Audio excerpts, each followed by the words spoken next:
Bonsoir, il est 19h30. Merci de votre fidélité à la MBC. Nous démarrons avec les principaux titres de cette édition.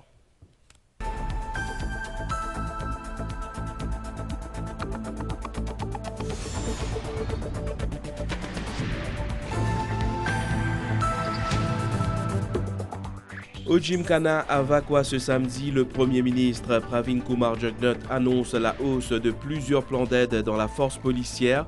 Un nouveau Risk Compensation Scheme de 3 millions de roupies sera mis sur pied. 2372 policiers de différentes unités ont été promus lors de la cérémonie au Gymkhana. Parmi eux, la Woman Cadet Officer Ramji Essou, première femme pilote d'hélicoptère de la force policière. L'essence et le diesel ne connaîtront pas d'augmentation de prix jusqu'à décembre prochain. C'est une affirmation du directeur général de la STC, Rajiv Sirvansingh, intervenait lors du focus de la MBC. Le gouverneur de la Banque de Maurice est de nouveau plébiscité par le magazine Global Finance. Harvesh Sigulam se distingue parmi une centaine de gouverneurs de banques centrales. En Allemagne, la piste terroriste pas écartée après l'attaque au couteau qui a fait 3 morts hier à Solingen. Et puis dans la Premier League, Manchester United concède sa première défaite de la saison face à Brighton.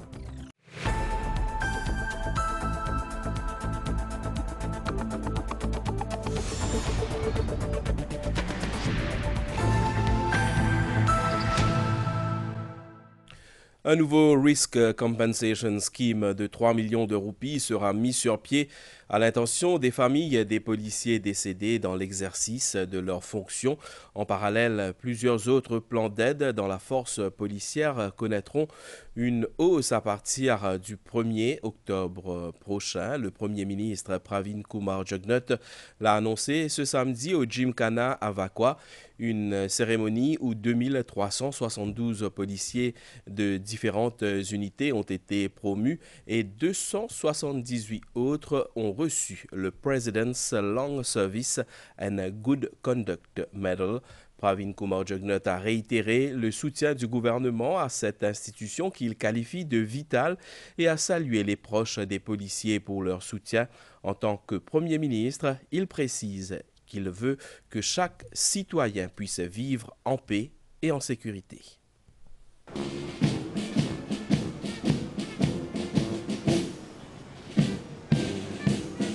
Cette cérémonie à Vakwa avait réuni les officiers de différentes unités de la force policière et leurs proches et familles.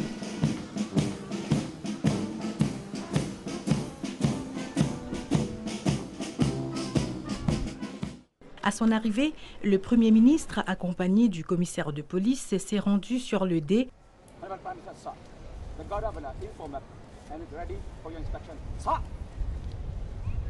où le commandant de la parade l'a invité pour inspecter la garde d'honneur.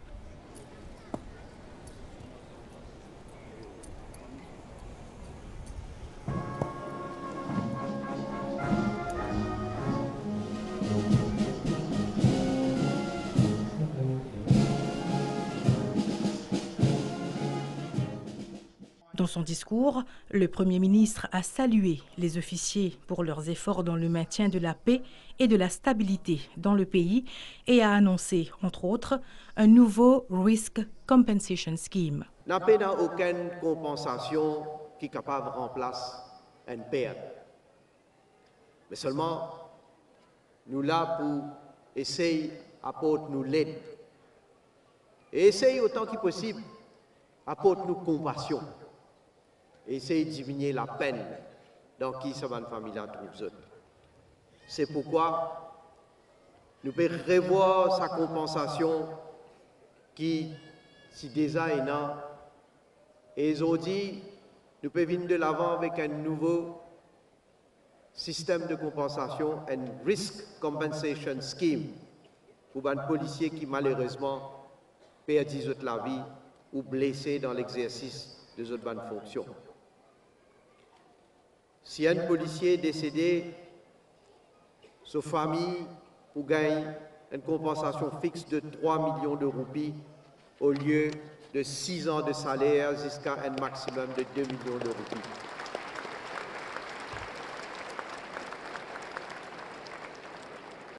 Le Premier ministre a aussi annoncé l'augmentation du Funeral Grant qui passe à 15 000 roupies. La gratuité pour invalidité passe à 400 000 roupies et une compensation de 2 millions de roupies aux officiers contraints de prendre leur retraite pour cause d'invalidité complète. Toutes ces mesures entreront en opération à partir du 1er octobre de cette année. Thanks to the contribution of the Indian Air Force Training Team and the commitment of Commanding Officer Police Helicopter Squadron, we have been able to dispense high-quality training in Mauritius for our pilots. Le Premier ministre a aussi fait part de sa vision. Mon vision comme Premier ministre, c'est que chaque citoyen ait dans le même sens est capable de vivre en sécurité partout dans nos républiques. Mon vision et mon mission, c'est aussi veiller à ce que nos enfants et la jeunesse et toute la population protégée surtout contre certaines bandes fléaux. C'est à cause de ça qui nous pouvons faire tout pour capable de donner tous les moyens possibles à la police pour qu'ils soient capables de faire leur travail efficacement. Au total, 2372 officiers de différentes unités de la force policière étaient concernés par la cérémonie. 278 officiers ont reçu le President's Long Service and Good Conduct Medal. 243 ont été promus et 1851 autres se sont vus attribuer de plus grandes responsabilités dans leurs unités respectives. Après la cérémonie protocolaire, le Premier ministre Pravin Kumar-Jugnauth a été accueilli par un bain de foule. Les membres des familles des officiers de la police, petits, grands et moins grands, tous ont voulu immortaliser cet instant privilégié avec le Premier ministre.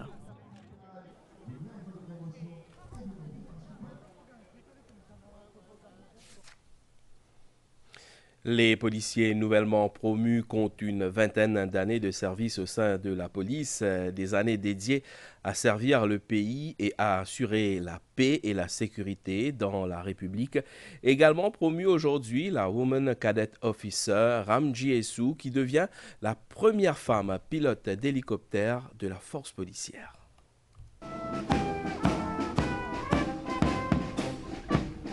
Elle est la première femme qui aura cette responsabilité clé, réservée pendant longtemps aux hommes uniquement.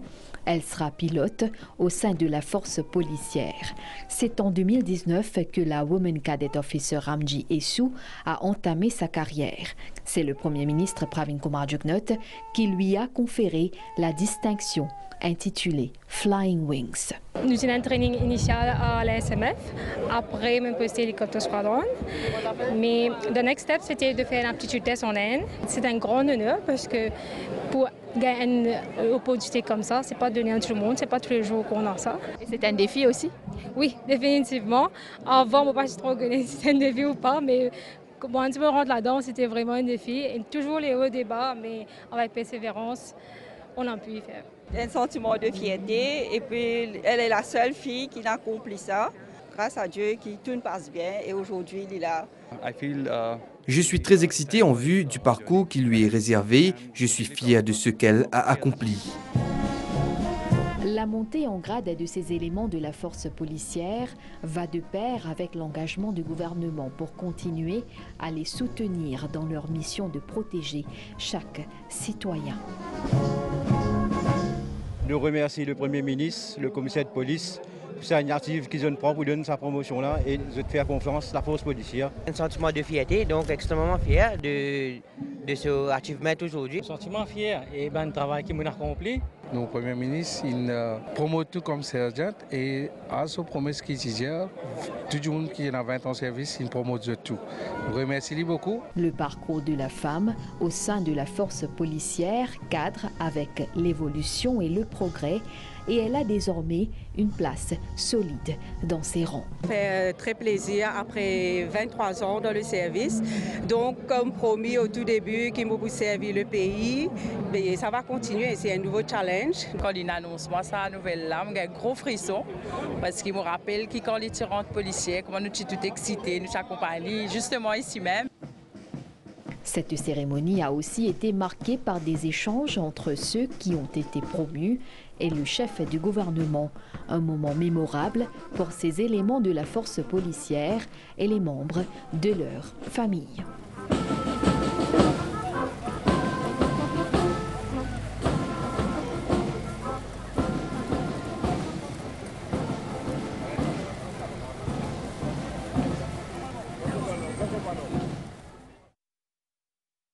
Dans l'autre partie de l'actualité, il ne devrait pas y avoir d'augmentation du prix de l'essence et du diesel jusqu'à décembre prochain. C'est ce qu'a indiqué le directeur général de la STC, Rajiv Siavansingh, hier lors du focus de la MBC. Une déclaration en fonction de l'évolution et des perspectives du marché du pétrole. Il ajoute par ailleurs que la baisse du taux d'intérêt de la Réserve fédérale des États-Unis devrait entraîner une diminution de la valeur du dollar américain. Le prix de l'essence et celui du diesel ne devraient pas connaître de hausse de sitôt. C'est l'assurance donnée par la State Trading Corporation.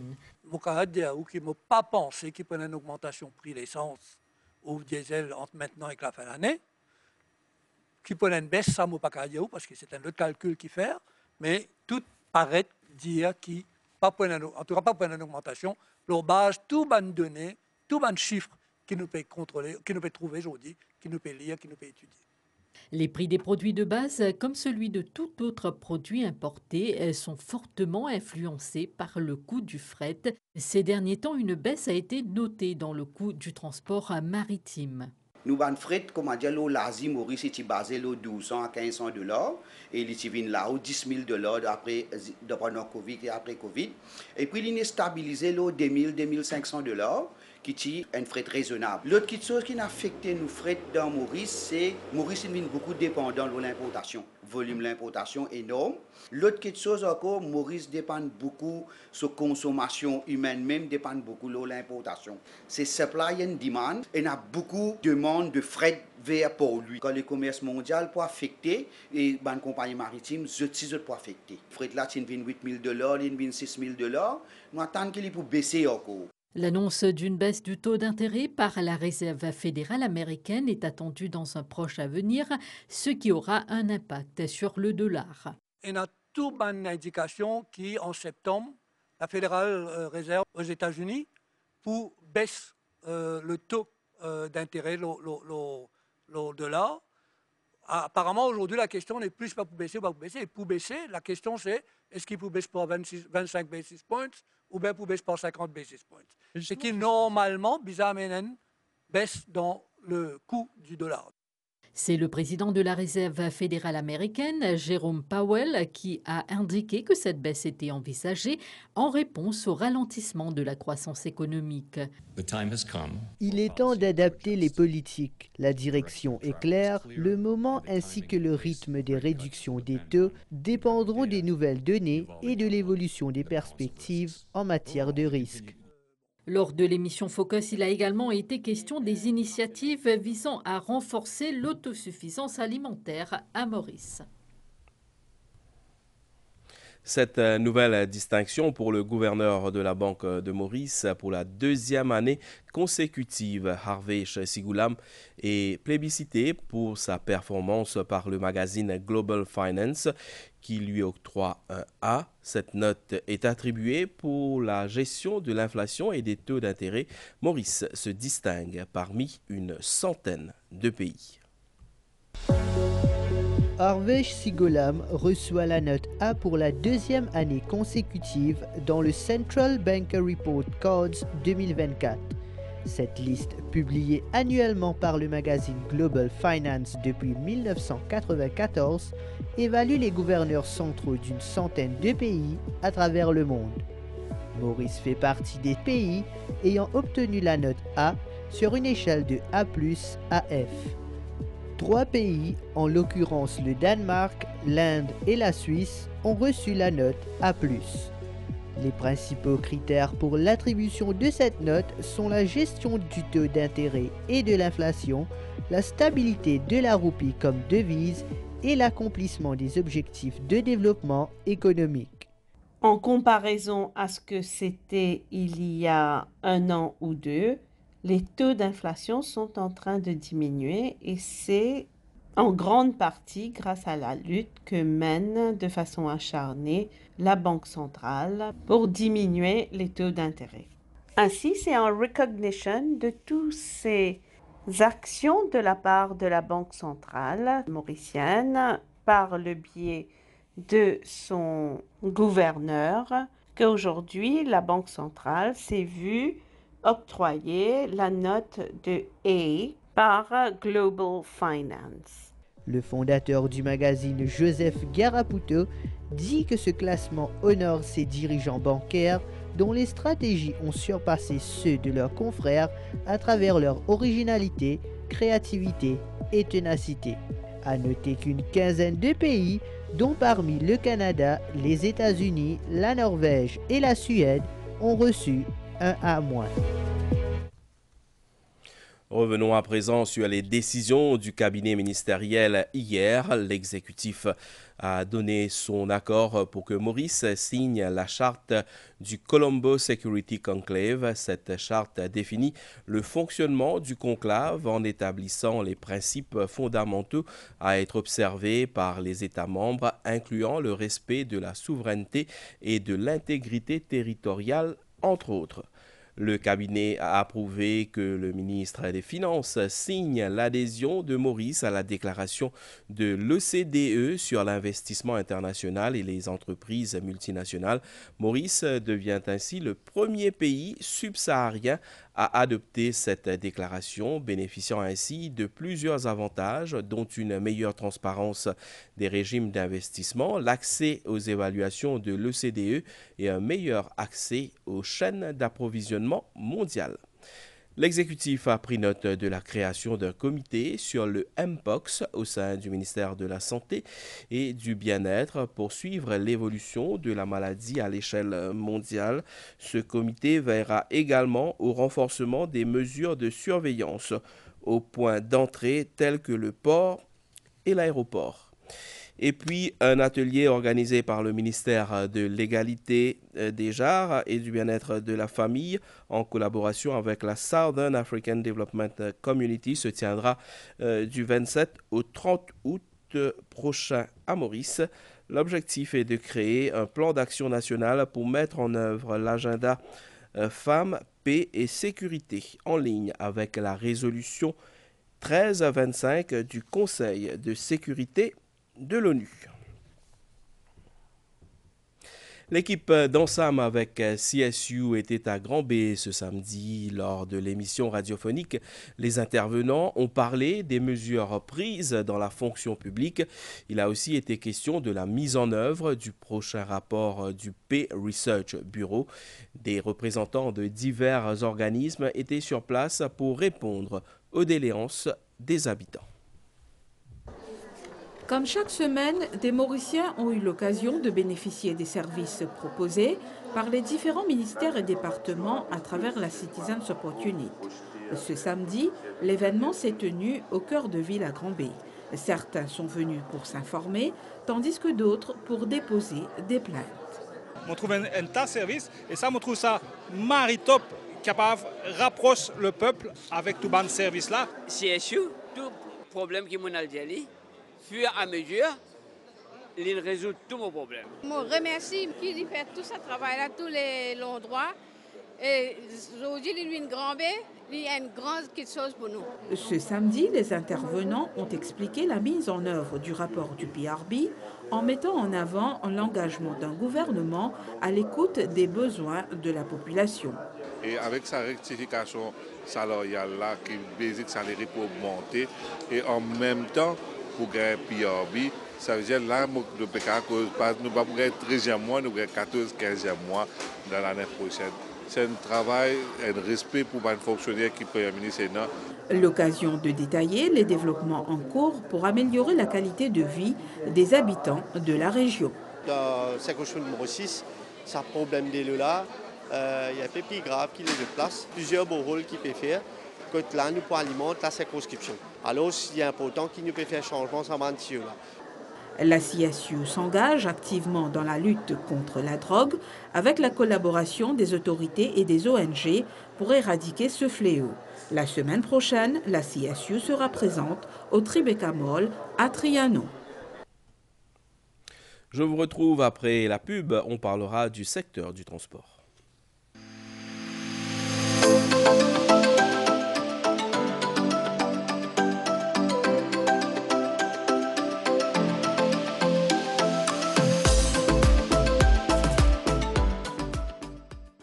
Voici le souvenir de Mohamed à propos de Cadbury. Partagez le vôtre et tentez de gagner un lot d'une valeur de 400 000 roupies.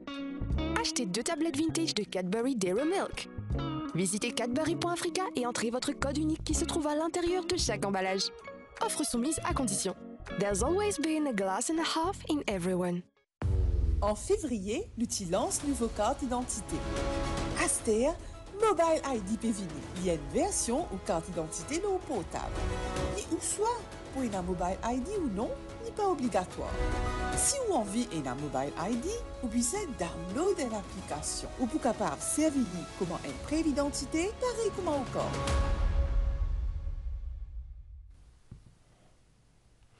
Nous poursuivons avec cette cérémonie de remise de bourse d'études organisée par le Bust Industry Employees Welfare Fund. Elle s'est déroulée à Helvetia. Lors de son intervention, le ministre du Transport, Alan Ganou, a parlé de la compensation accordée aux employés du secteur du transport qui est passée de 101 millions de roupies en 2023 à plus de 185 millions de roupies à ce jour. Ils sont 80 jeunes à avoir réussi brillamment les examens du PESAC, du NCE, du SC, du HSI ou qui ont poursuivi des études supérieures.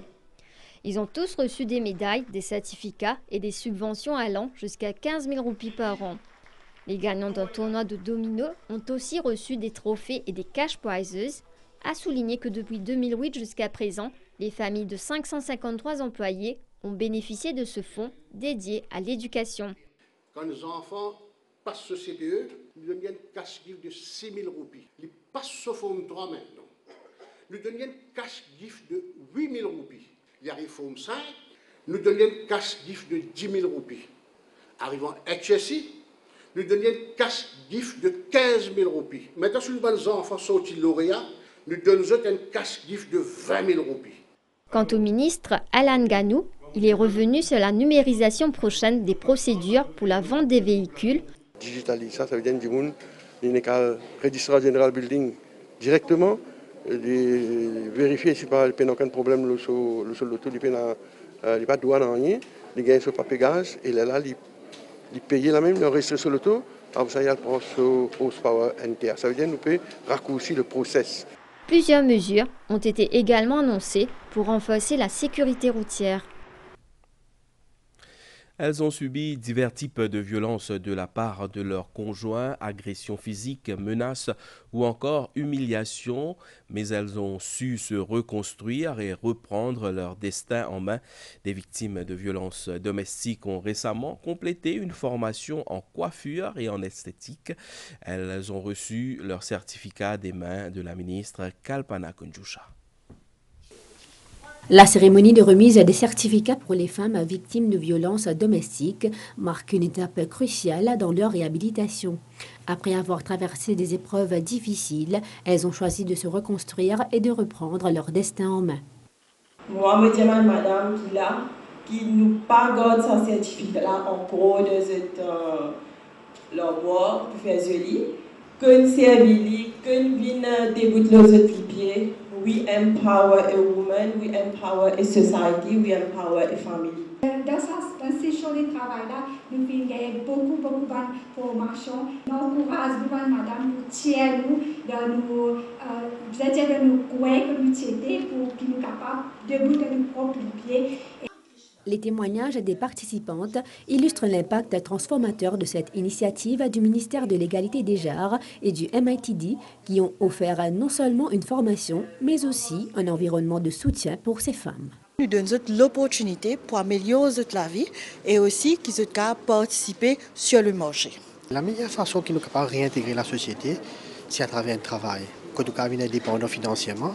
La ministre Kalpana Kunjusha a souligné l'importance de cette formation pour les participantes et la société. De nos côtés, nous pouvons continuer à soutenir nous, madame, surtout madame qui passe dans une difficulté, une victime de violence, une guerrière, moi, et là, je fais un rappel qu'il y a la DBM aussi, qui offre un loan à un taux d'intérêt très très minime. Cette cérémonie symbolise la résilience des femmes en leur offrant non seulement des certificats, mais aussi une source d'inspiration et d'opportunités concrètes de réinsertion, les aidant ainsi à reconstruire leur vie et à participer activement à la société. À Rodrigue, une étude vient d'être lancée sur le tabagisme parmi les jeunes. Elle vise 1800 élèves des grades 8, 9 et 10 de 8 collèges de l'île. Le Global Youth Tobacco Survey 2024 est une initiative du ministère de la Santé. Ils sont chaque jour en présence des fumeurs, dont certains sont à peine plus âgés qu'eux. Le tabagisme, un problème véritable qui affecte les jeunes. Pour les 1839 jeunes collégiens participant à cette étude, c'est l'occasion de partager leurs opinions concernant le tabagisme. De nos jours, il y a beaucoup de jeunes qui fument. Parfois, quand on a un concert, une journée spéciale, comme on dit, il y a beaucoup de jeunes là-dedans. Et dans la boutique aussi, il n'est plus trop strict, on a fait 20 cigarettes. L'objectif principal de cette étude est de comprendre l'ampleur et la tendance de la consommation de cigarettes et ses conséquences. Les élèves ont dû répondre à des questions sur la consommation de la cigarette, le tabagisme passif, ainsi que l'attitude des jeunes concernant la fumée. La délégation du ministère accompagne les personnels de la Commission de la santé dans les collèges pour cet exercice. Les résultats, ça servait là pour bien bénéfique pour nous parce que le résultat là pour déterminer le niveau de consommation tabac dans les enfants secondaires et pour connaître qui lance les enfants qui commencent à fumer, pour évaluer connaissances et attitudes des enfants envers les cigarettes. Pendant 2 jours, cette étude se déroulera dans les 8 collèges de Rodrigue. Le ministère de la Santé compilera par la suite un rapport basé sur les résultats qui seront envoyés au Centre pour le contrôle et la prévention des maladies des États-Unis. Parlons de la protection de l'environnement avec la World Cleanup Day qui sera célébrée le 20 septembre prochain. Plusieurs opérations de nettoyage seront réalisées à travers le pays à cette occasion. Cette initiative de Let's Do It Mauritius bénéficiera du soutien de l'ANPRAS, l'African Network for Policy Research and Advocacy for Sustainability. Les volontaires peuvent déjà s'inscrire. Unir la communauté mondiale et mettre en œuvre de véritables changements pour une planète propre et saine. Tel est l'objectif du World Cleanup Day qui se tiendra le 20 septembre. À cet effet, plusieurs volontaires seront mobilisés. Chacun d'entre nous a un rôle crucial à jouer. Ce sont les actions de tous, même à petite échelle, qui contribueront à un changement durable. Je suis convaincue qu'ensemble, nous pouvons non seulement réaliser un World Cleanup Day réussi, mais aussi inspirer un changement durable pour les générations futures. La surveillance de la qualité de l'air est aussi importante. Nous mesurons la qualité de l'air pour tous les composants. Là, on embrasse avec cette mouvance de Clean Up Mauritius. Donc, on va essayer de voir comment on peut positionner notre caravane tout près des déchets afin qu'on puisse comprendre un peu quelles sont les émissions qui sortent dedans. Cet événement se tient dans 198 pays du monde, dont Maurice.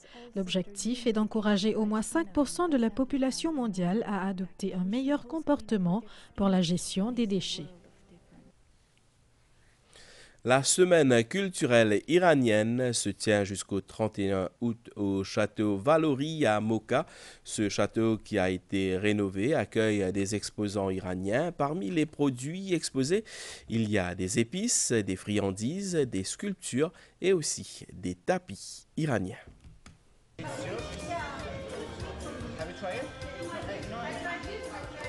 La semaine culturelle iranienne a lieu au château Valory à Mocha. Sur place, les visiteurs peuvent y découvrir des produits traditionnels de l'Iran, soit des tapis, de la sculpture, des œuvres d'art, mais aussi des épices, des friandises et des livres de poésie. Cette semaine culturelle a pour objectif de renforcer les liens diplomatiques entre les Mauriciens et les Iraniens. Elle permet aussi aux Mauriciens de redécouvrir le château Valory qui a été rénové. Les échanges sont à très bon niveau. J'essaie de faire le maximum pour faire un approchement culturel entre les deux pays et entre les deux peuples qui ont une amitié traditionnelle. On est au château Valory, un château que les Mauriciens aiment voir. Il y a des mythes, des fois on dit que le château est hanté. Non, je peux vous dire que le château n'est pas hanté. Je m'adresse aux Mauriciens qui voulaient voir ce château depuis des années qui était fermé. Également, c'est mon souhait en tant que l'ambassadeur de transformer le château en une ambassade. La semaine culturelle iranienne a lieu jusqu'au 31 août de 9h à 21h.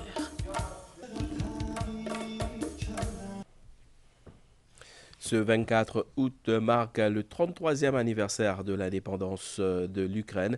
C'est en effet à cette date, en 1991, que la déclaration d'indépendance de ce pays a été proclamée après la chute de l'URSS. L'association ukrainienne à Maurice a célébré cet événement à l'Institut français de Maurice ce matin. Un moment de fierté et de joie pour les ressortissants ukrainiens. Vêtus de la tenue nationale de leur pays, le Vyshvanka, les Ukrainiens vivant à Maurice ont voulu mieux faire connaître l'Ukraine aux Mauriciens. Émir et Édouard, derrière leur stand de produits venus tout droit de leur terre natale, répondent bienveillamment aux questions des visiteurs. Ces bijoux portant les noms de grandes villes ukrainiennes sont tous fabriqués par des artisans en Ukraine. Nous avons dû lutter pour notre indépendance pendant de nombreuses années et c'est d'ailleurs encore le cas aujourd'hui. Il est donc très important que nous nous réunissions pour célébrer notre nation, notre unité, notre diversité, notre culture et notre tradition qui est très riche. La déclaration de l'indépendance a été un moment décisif pour le peuple ukrainien, mettant en lumière la résilience et la détermination de la population dans sa poursuite de son identité nationale et de sa souveraineté. De là sont nées de nombreuses expressions culturelles. On gagne l'opportunité, justement, visite l'Ukraine et, comment dire, surtout trouve comment il réussit vraiment à développer, surtout là. Culture de même manger là maribon et comment dire même toute cette diversité même vestimentaire avec justement tout l'aspect du détail quand on trouve la culture ukrainienne ça me persévérance là à travers les années qui malgré les difficultés on peut persévérer vous pensez ça est magnifique. L'accession à l'indépendance de l'Ukraine a non seulement remodelé le paysage géopolitique mais aussi son avenir économique et social. Voici le souvenir de Mohamed à propos de Cadbury. Partagez le vôtre et tentez de gagner un lot d'une valeur de 400 000 roupies. Achetez 2 tablettes vintage de Cadbury Dairy Milk. Visitez cadbury.africa et entrez votre code unique qui se trouve à l'intérieur de chaque emballage. Offre soumise à condition. There's always been a glass and a half in everyone.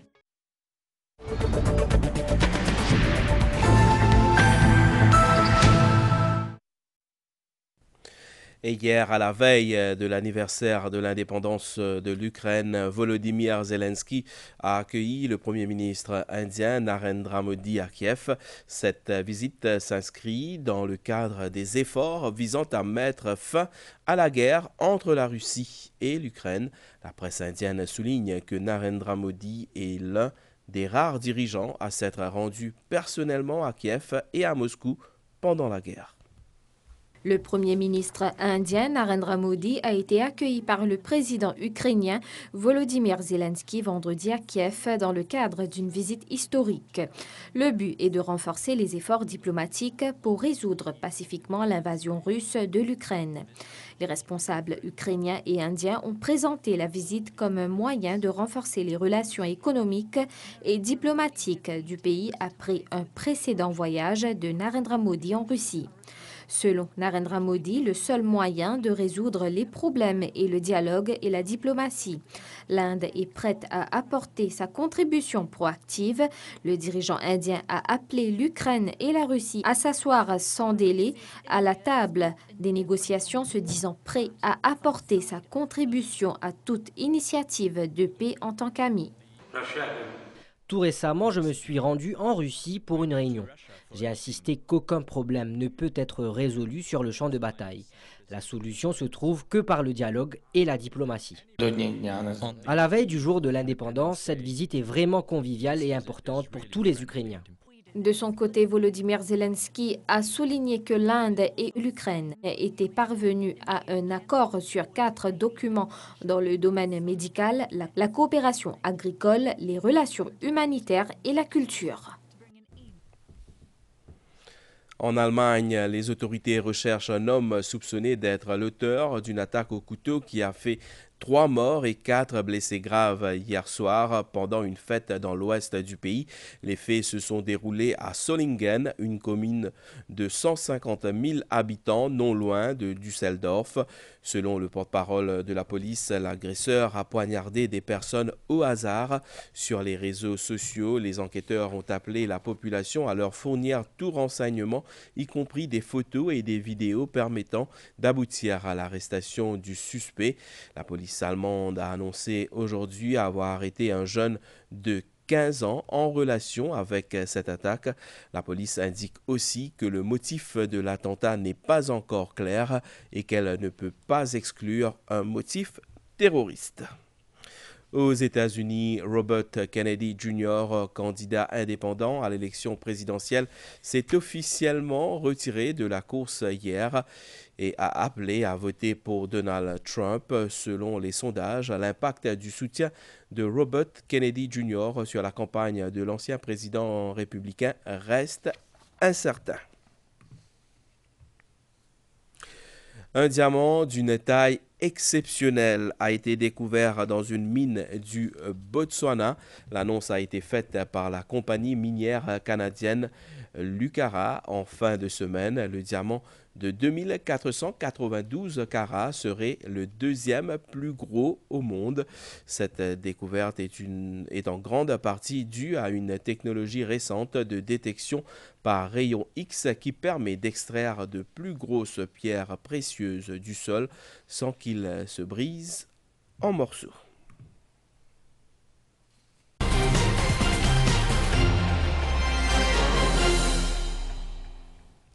La 17e journée de la saison hippique s'est déroulée ce samedi au Champ de Mars. C'est le gris World's Best de l'écurie Sham Herchan qui s'est imposé dans la course principale. Une épreuve disputée sur 2050 mètres. Un groupe 2 ou World's Best sous la monte du jockey Abhishek Sonaram a piégé ses adversaires pour l'emporter de bout en bout. Les chevaux viennent de s'élancer pour l'épreuve principale, 2050 mètres à parcourir. Alors, le gris World's Best avec le Nafakation également là, comme on s'y attendait un peu. World's Best qui a l'avantage pour l'instant sur le Nafakation. Norbessi se retrouve en 3e position, suivi de Special Blend et Twist of Fate ferme le cortège. Alors, finalement, c'est World's Best qui dirige les opérations.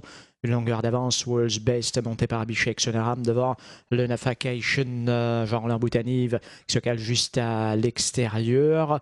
En 3e position, Norbessi Rakesh Bogiroti, Special Blend Rai Jurawan Tokvert 4e et Twist of Fate avec le Brésilien Correira da Silva en dernière position. Pour l'instant, les chevaux sont au passage du but pour la première fois, entame la montée. Maintenant avec World's Best, le gris est toujours un solide meneur et Sonaram qui tente de gérer au maximum son cheval. En deuxième position, le Nafakation. Norbessi, pas mal du tout. En troisième position, avec Rakesh Boguerotti qui va se montrer patient. Special Blender, Hydra One qui observe également les grandes manœuvres.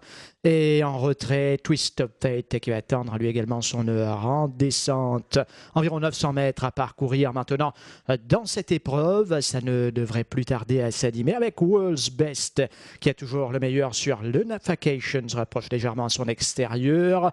Norbessi va se décaler légèrement également. On retrouve Special Blend qui se rapproche maintenant et Twist of Fate qui va peut-être attendre la ligne droite finale, sollicité quelque peu par son cavalier à la rue du gouvernement.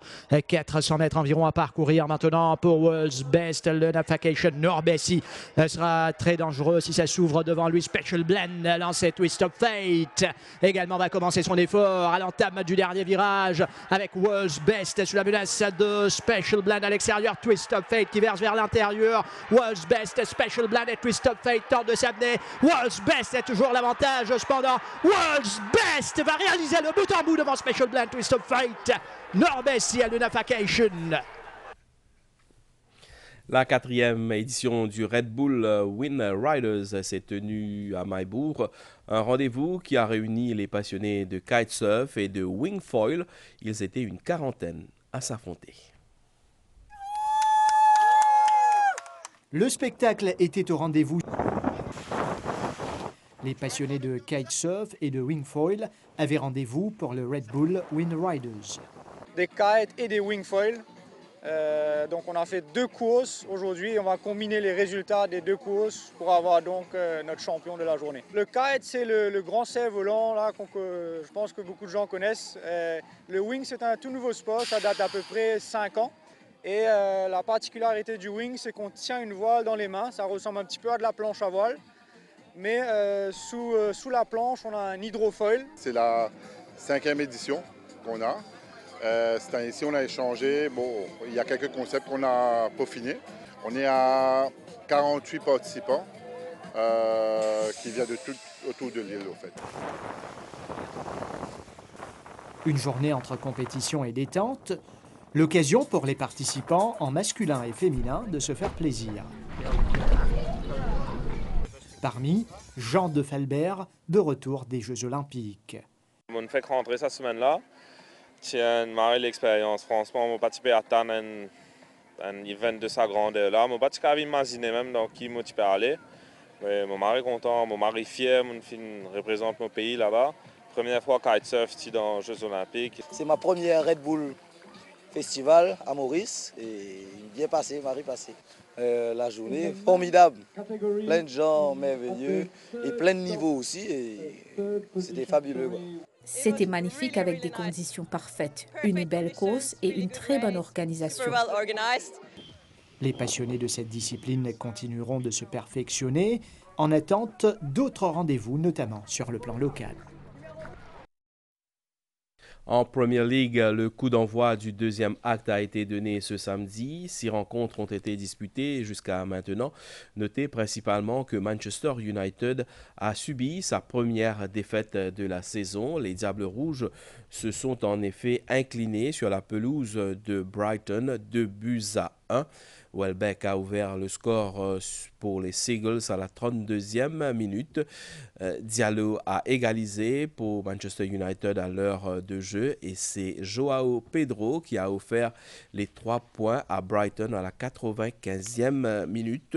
De son côté, Manchester City, sur un triplé d'Erling Haaland, a dominé Ipswich Town 4-1 et Tottenham a étrillé Everton 4-0 à 20h30. Arsenal jouera sur la pelouse d'Aston Villa. Nous passons tout de suite aux nouvelles du temps. Un avis de forte houle est actuellement en vigueur.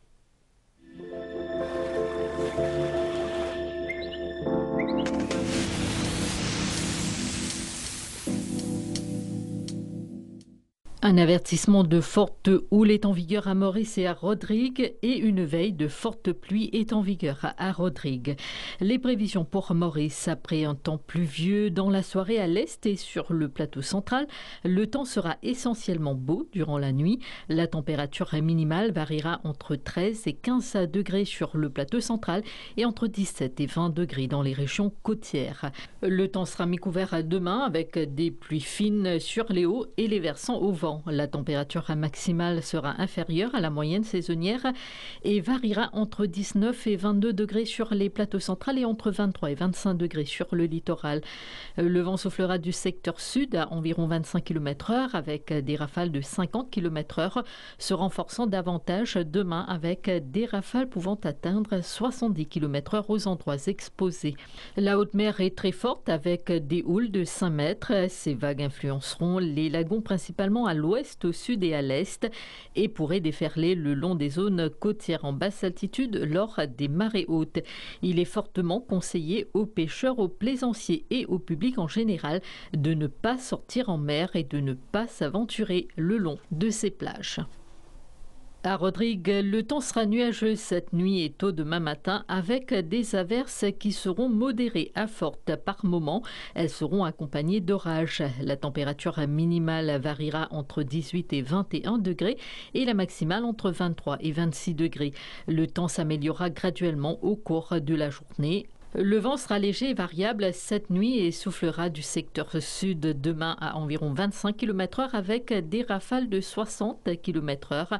La haute mer est très forte avec des houles de 5 mètres. Ces vagues influenceront les lagons principalement à l'ouest, au sud et à l'est et pourraient déferler le long des zones côtières en basse altitude lors des marées hautes.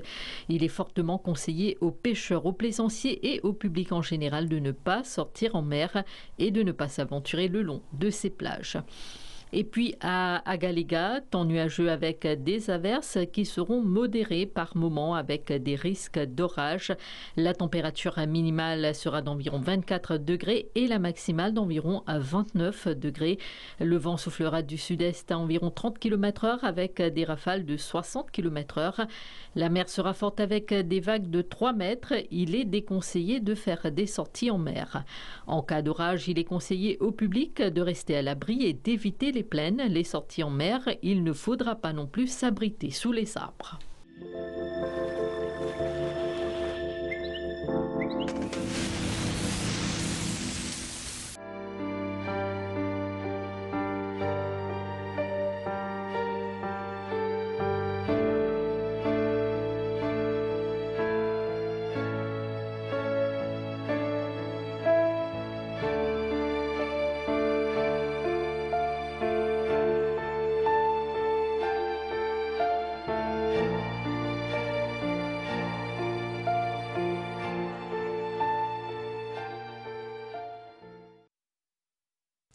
Voilà, nous sommes arrivés à la fin de ce journal. Merci de l'avoir suivi. Bonne soirée sur les chaînes de l'MBC. À bientôt.